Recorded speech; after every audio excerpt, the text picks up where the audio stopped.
turabasuhuje mwebwe mwese mubana na Fizz TV gatanu kuri gatanu. Nizere ko wowe wamaze gukanda subscribe kuri iyi channel, ubundi tukabana umunsi ku munsi mu makuru y'imyidagaduro.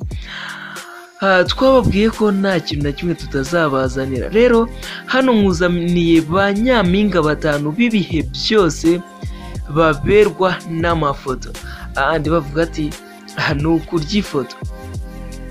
Mu marushanwa yo gutora ba nyampinga b'u Rwanda mu myaka yatambutse, hagiye hanaturwa abakobwa babaga bitabiriye irushanwa baberwaga n'amafoto cyangwa se Miss Photogenic.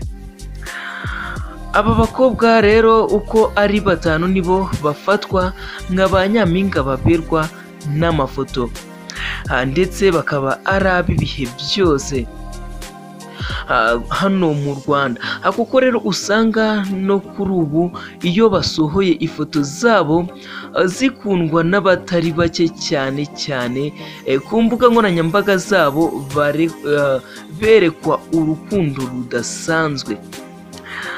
Uwa mbere ni Miss Muyango Claudine. Uwase Muyango Claudine wabaye nyampinga uberwa n'amafoto cyangwa se Miss Photogenic muri Miss Rwanda 2019, niwe uza ku mwanya wa mbere muri batanu baberwa n'amafoto ibihe byose. Naho ku mwanya wa kabiri ni Miss Nishimwe Naomi. Miss Nishimwe Naomi wegukanye amakamba abiri muri Miss Rwanda ya 2020, nawe aza ku mwanya wa kabiri mu bakobwa babaye ab'ibihe byose mu kuberwa n'amafoto. Yasoje amashuri yisumbuye mu ishami ry'imibare, ubukungu n'ubumenyi bw'isi MEG. Kuri ubu ni umushabitsi wabigize umwuga, aho ari umwe mu bagize itsinda rya Mackenzie yashinze ikompanyi y'imideri ya Zoe Design. Rero ubwo yigaga mu mashuri yisumbuye nibwo yinjiye mu marushanwa y'ubwiza. Bwa mbere yitabiriye irya nyampinga w'amashuri yisumbuye, anarigiriramo umugisha yegukana amakamba abiri arimo irya nyampinga uberwa n'amafoto, ndetse aba na nyampinga w'igikundiro cyangwa se Miss Popularity. Rero Miss wa gatatu uberwa n'ifoto ni Miss Uwase Fiona. Miss Uwase Fiona yabaye photogenic uberwa n'amafoto muri 2021, ndetse niwe uza ku mwanya wa gatatu muri ba nyampinga b'ibihe byose baberwa n'amafoto. Twihuta dushwanyaguza twimanukira ku mwanya wa kane turahasanga Miss Kalisi Ihozo Sabrina.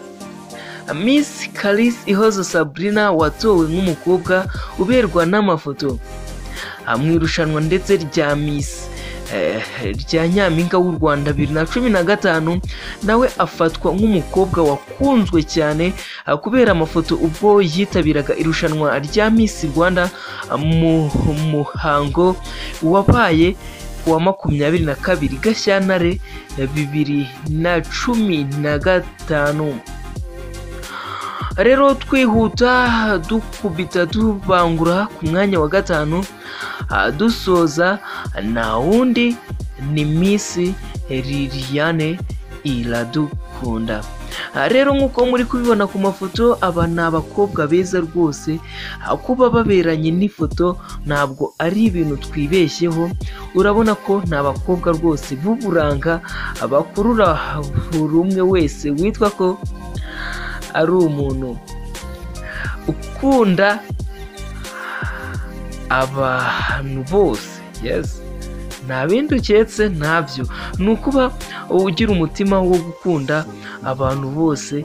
Ndetse aba bakobwa rwose ni beza, ntabwo ibyo twaba tubibeshyeho, kuko nta muntu rwose utabihamya ko ari beza. Na wundi mubana muri aya makuru ni #Claude King Claude, kiongozi wa vikundi vyote.